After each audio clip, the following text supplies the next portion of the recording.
Rajya Sabha nomination తిరస్కరణపై సుప్రీంకోర్టును ఆశ్రయించిన కాంగ్రెస్ నేత మీనాక్షి నటరాజన్కు చుక్కెదురైంది.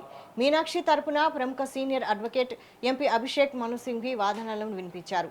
అయితే ఈ క్రమంలోనే ధర్మాసనం సంచలన వ్యాఖ్యలు చేసింది.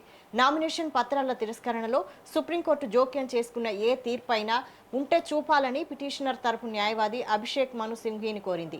ఒక్కసారి నామినేషన్ తిరస్కరణకు గురైతే దానిని పరిష్కరించుకునేందుకు కేంద్ర ఎన్నికల సంఘం వద్దకు వెళ్లాల్సిందేనని, తాము ఇందులో ఏమాత్రం జోక్యం చేసుకోలేమని కోర్టు స్పష్టం చేసింది. అనంతరం మధ్యలో కల్పించుకున్న అభిషేక్ మను సింఘ్వి మీనాక్షి నటరాజన్పై ఎలాంటి ఎఫ్ఐఆర్ నమోదు కాలేదని కోర్టుకు విన్నవించారు. కోర్టు కూడా ఆ కేసును ఇంకా విచారణకు స్వీకరించలేదని, తన క్లయింట్కు కోర్టు పంపింది ప్రాథమిక విచారణ నోటీసు మాత్రమేనని తెలిపారు.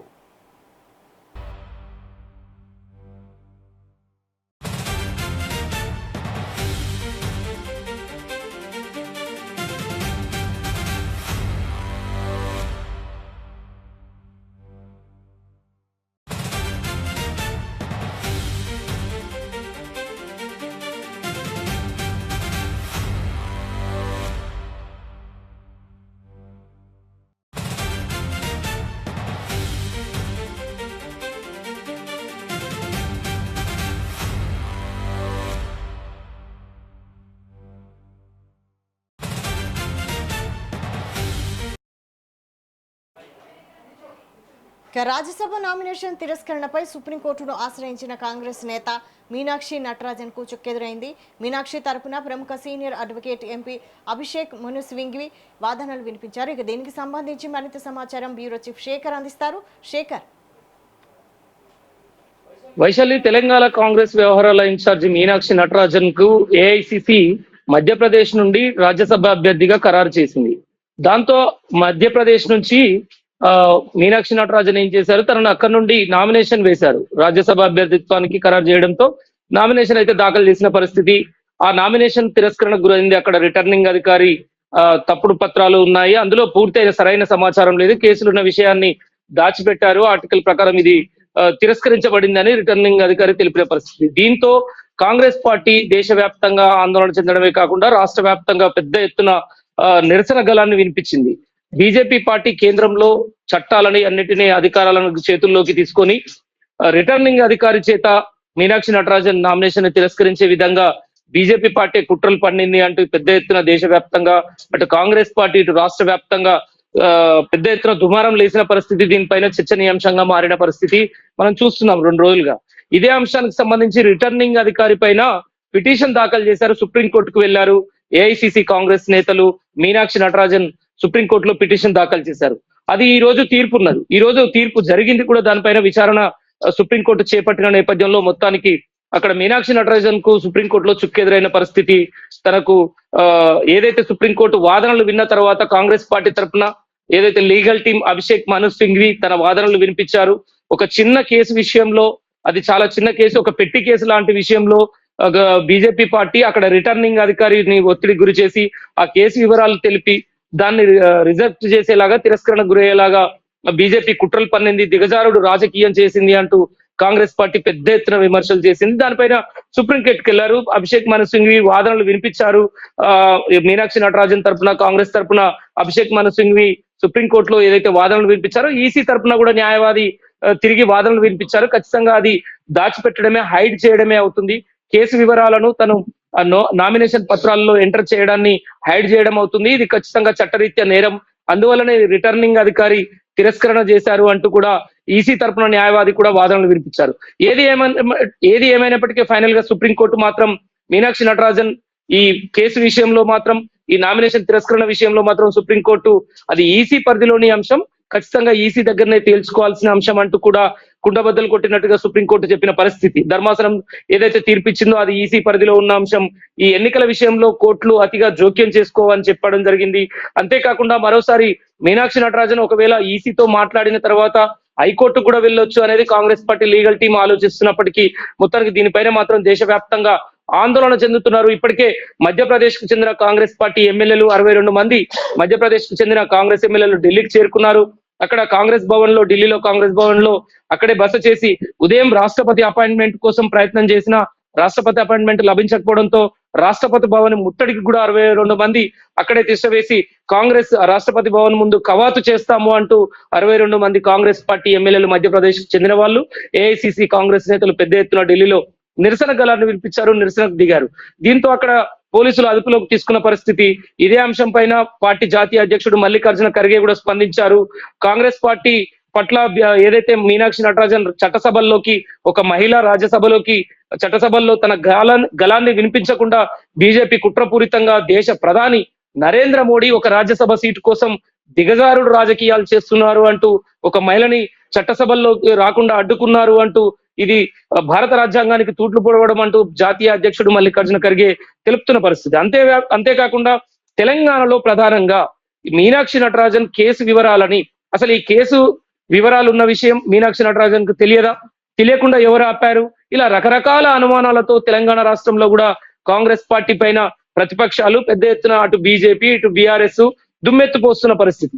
మీనాక్షి నటరాజన్ తో రేవంత్ రెడ్డికి అంతర్గత విభేదాల విషయంలో ఆ కేసు వివరాలను బీజేపీ నేతలకు ఉప్పందించారు అని పెద్ద ఎత్తున విమర్శలు వచ్చినాయి. దీనిపైన కాంగ్రెస్ నేతలు దాన్ని తిప్పి కొడుతున్నారు. ఇది బీజేపీ పార్టీ ఒక కుట్రలో భాగంగానే ఇలాంటివి చేసిన తప్ప సొంత పార్టీ కాంగ్రెస్ పార్టీ నేతలు బీజేపీ నేతలకు చెప్పాల్సిన అవసరం లేదు కేసు విషయాలు.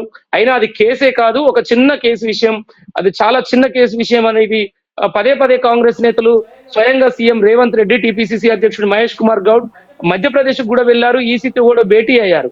ఆ రాష్ట్రపతి కూడా కలిసి రాజ్యాంగంలో అసలు బీజేపీ పార్టీ వ్యవహరిస్తున్న విధానం పైన, అసలు వ్యవస్థనే వాళ్ళు మార్చే విధంగా వ్యవహరిస్తున్నారు, దేశంలో ఇలాంటి పరిస్థితి వస్తుందని రాష్ట్రపతికి వివరించాలి, ఇలాంటి పరిస్థితులను బీజేపీ మొత్తం చేతుల్లోకి తీసుకుంటుంది, అన్ని ఏదైతే స్వతంత్ర సంస్థల్ని కూడా చేతుల్లోకి తీసుకునే పరిస్థితి వచ్చింది అంటూ రాష్ట్రపతికి నివేదన చేస్తాము దీనిపైన అంటూ కాంగ్రెస్ నేతలు మాత్రం కోరినప్పటికీ అక్కడ అపాయింట్మెంట్ లభించకపోవడం, నిరసన చేపట్టడంతో అరెస్టులు కూడా జరిగాయి.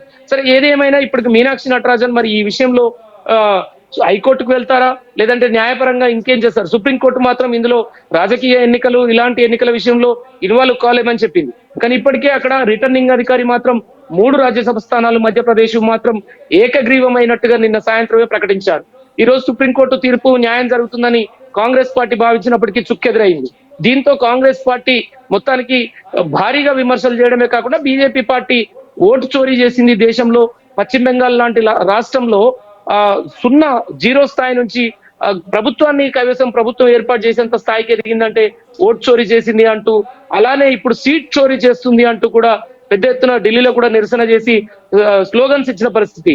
ఓట్ చోరీ, సీట్ చోరీ, బీజేపీ వైఖరి రాజకీయం అంటూ పెద్ద ఎత్తున విమర్శలు వస్తున్నాయి. మరి దీనిపైన బీజేపీ మాత్రం ఇప్పటికే అక్కడ రిటర్నింగ్ అధికారి 3 స్థానాలకు రాజ్యసభ అభ్యర్థులుగా బీజేపీని ప్రకటించిన పరిస్థితి, ఏకగ్రీవమైనట్టుగా ప్రకటించారు.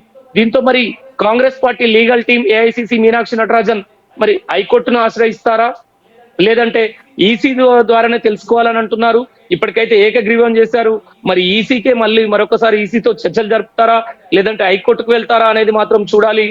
మొత్తానికి మాత్రం దేశవ్యాప్తంగా ఇటు రాష్ట్ర వ్యాప్తంగా మీనాక్షి నటరాజన్ విషయంలో జరిగిన ఈ ఏదైతే రిటర్నింగ్ అధికారి తిరస్కరణకు గురి చేశారో దీనిపైన పెద్ద ఎత్తున విమర్శలు వస్తున్నాయి. అంతేకాకుండా మిగతా రాష్ట్రాల్లో కూడా రాజ్యసభ అభ్యర్థులు రేపు కన్ఫర్మ్ చేసే సమయంలో ఎలాంటి పరిస్థితులు ఉంటాయని ఇప్పటికే కాంగ్రెస్ అధిష్టానం కూడా అలర్ట్ అయింది.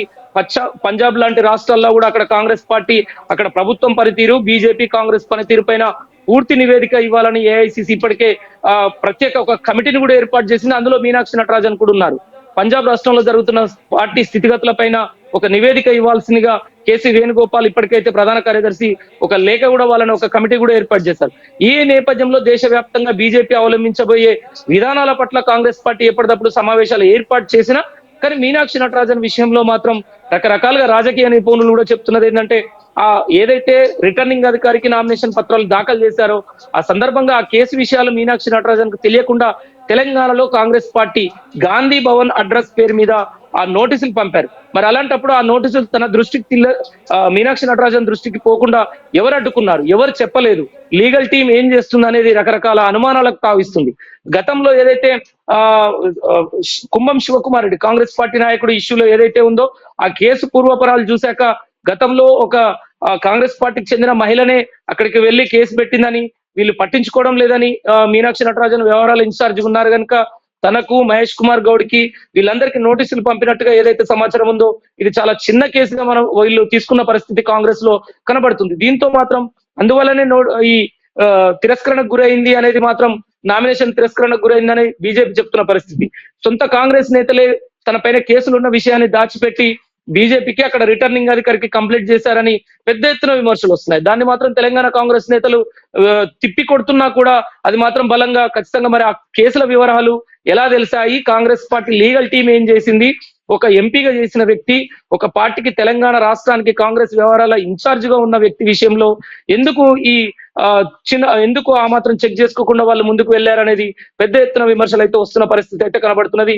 మొత్తానికి సుప్రీంకోర్టు మాత్రం మీనాక్షి నటరాజన్ విషయంలో చుక్కెదురైంది. మరి హైకోర్టుకు వెళ్తారా లేదా అనేది చూడాలి వైశాలి. Thank you Shekhar.